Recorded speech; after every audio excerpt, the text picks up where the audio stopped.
നമസ്കാരം. മലയാളി വാർത്ത ഇൻസൈഡിലേക്ക് സ്വാഗതം. വിപ്ലവകരമായ ചില തീരുമാനങ്ങളാണ് ഇപ്പോൾ കേന്ദ്ര സർക്കാർ കൈക്കൊണ്ടിരിക്കുന്നത്. രാജ്യത്തേക്കിനി വിദേശ പണം ഒഴുകും. പശ്ചിമേഷ്യയിലെ യുദ്ധ സാഹചര്യം ഇന്ത്യൻ വിപണികൾ താറുമാറാക്കിയിരുന്നു. ഇന്ധന വിലവർദ്ധനവ്, വിലക്കയറ്റം തുടങ്ങി നിരവധി ഘടകങ്ങൾ ഇന്ത്യൻ സാമ്പത്തിക മേഖലയെ ഞെരിച്ചുടയ്ക്കുമെന്ന് ചിലർ പറഞ്ഞു. എന്നാൽ രാജ്യം സ്വീകരിച്ചത് ശക്തമായ നടപടികൾ. MSME വഴി ലോണുകൾ നേടിയവർക്ക് അധികമായി 20% ലോൺ തുക നൽകാൻ കേന്ദ്ര സർക്കാരിന്റെ ഉത്തരവ്. അതിനു പുറമെ ഒട്ടനവധി പദ്ധതികളാണ് ഇപ്പോൾ പ്രഖ്യാപിച്ചിരിക്കുന്നത്. ഇതിൽ ഏറ്റവും ശ്രദ്ധേയമായത് നമ്മുടെ പ്രവാസികളെയേറെ ആകർഷിക്കുന്നു. FCNR-B പദ്ധതി വഴി ഇനി രാജ്യത്തേക്ക് കൂടുതൽ വിദേശ പണം ഒഴുകും. പ്രവാസികളെ സംബന്ധിച്ച് ഇതൊരു സുവർണാവസരമാണ്.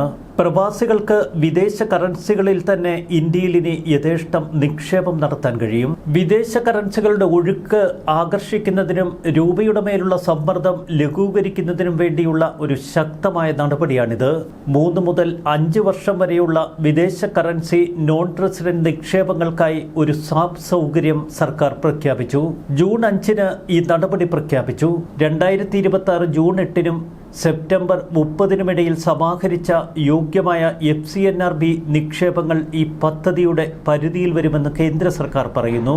ഈ സ്വാപ്പ് വിൻഡോ 2026 ഒക്ടോബർ 16 വരെ തുറന്നിരിക്കുമെന്നാണ് RBI വ്യക്തമാക്കുന്നത്.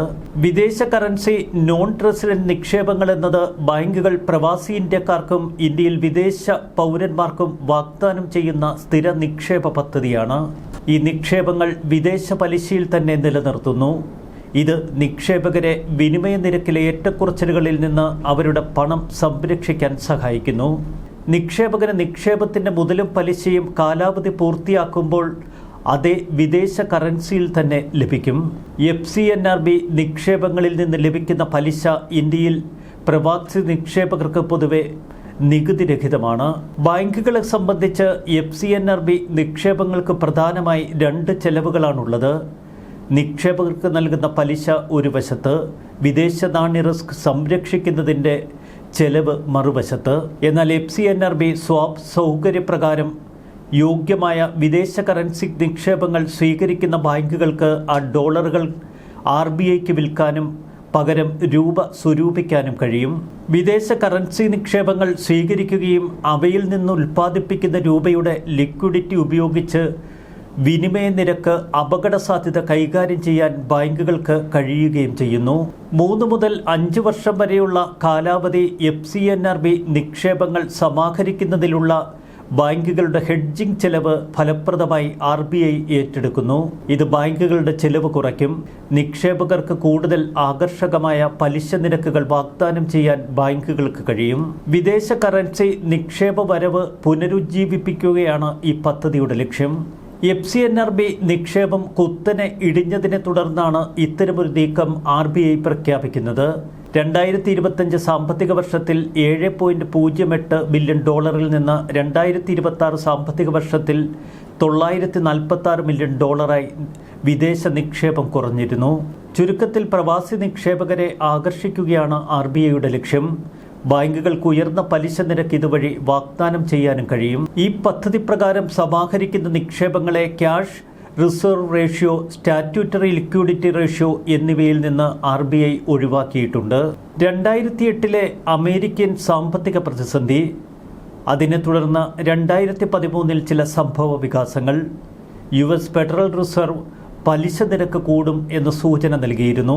US പലിശ നിരക്ക് ഉയരുമെന്ന് നിക്ഷേപകർ പ്രതീക്ഷിച്ച് ഇന്ത്യയിൽ നിന്നുൾപ്പെടെ നിരവധി വിപണികളിൽ നിന്ന് മൂലധന ഒഴുക്ക് US-ലേക്കുണ്ടായി. ഇതോടെ രൂപയുടെ മൂല്യം വലിയ സമ്മർദ്ദത്തിലും. ഇതിനെ പ്രതിരോധിക്കുന്നതിനായി RBI 2013-ൽ ഒരു FCNR-B സ്വാപ്പ് പദ്ധതി ആരംഭിച്ചിരുന്നു. 2013-ലെ ഈ പദ്ധതി വലിയ വിജയമായി മാറി. ഇന്ത്യയിലേക്ക് വിദേശ കറൻസിയുടെ വലിയ ഒഴുക്കുണ്ടായി. ഇതുമൂലം ബാങ്കുകളെ സംബന്ധിച്ച് RBIയുടെ പിന്തുണ വിദേശ കറൻസി നിക്ഷേപങ്ങൾ സംരക്ഷിക്കുന്നതിനുള്ള ചെലവുകൾ കുറയ്ക്കുന്നു. ഇത് FCNR-B നിക്ഷേപങ്ങൾ സമാഹരിക്കുന്നത് എളുപ്പത്തിലാക്കി. വിശാലമായ സമ്പദ് വ്യവസ്ഥയെ സംബന്ധിച്ചിടത്തോളം ഉയർന്ന FCNR-B വരവ് വിദേശ കറൻസി ലിക്വിഡിറ്റി മെച്ചപ്പെടുത്തും. രൂപയ്ക്ക് കൂടുതൽ കരുത്താകും. വിദേശ ഫണ്ടുകളിലേക്കുള്ള ബാങ്കിംഗ് സംവിധാനത്തിൻ്റെ പ്രവേശനം ശക്തിപ്പെടുത്തും. ഈ നിക്ഷേപങ്ങളുടെ പലിശ നിരക്ക് 3 മുതൽ 4% വരെയായിരുന്നത് ഇപ്പോൾ 6 മുതൽ 7% ഉയർത്തി. ഇത് പ്രവാസി ഇന്ത്യക്കാരെ സംബന്ധിച്ച് വളരെ ആകർഷകമായ ഒരു പദ്ധതിയായി മാറി. ജൂണിൽ മാത്രം $700 കോടി ബാങ്കുകളിലേക്ക് ഒഴുകി. ഒക്ടോബറിൽ ഇത് $500 കോടി ആകുമെന്നാണ് പ്രതീക്ഷ. വിദേശ വ്യാപാരത്തിൽ നിർണായകമാണ് ഡോളറിന്റെ സ്ഥാനം. ഡോളറിന്റെ കൂടുതൽ വരവോടെ ഇന്ത്യൻ രൂപയുടെ വിനിമയ നിരക്ക് മെച്ചപ്പെടും എന്നും വിദഗ്ധർ പറയുന്നു.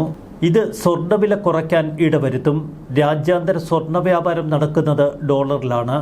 ഡോളറിനെതിരെ രൂപയുടെ വിനിമയ നിരക്ക് മെച്ചപ്പെടുത്തുന്നതോടെ സ്വർണം വാങ്ങുന്നതിനുള്ള രൂപയിലെ ചിലവ് കുറയും.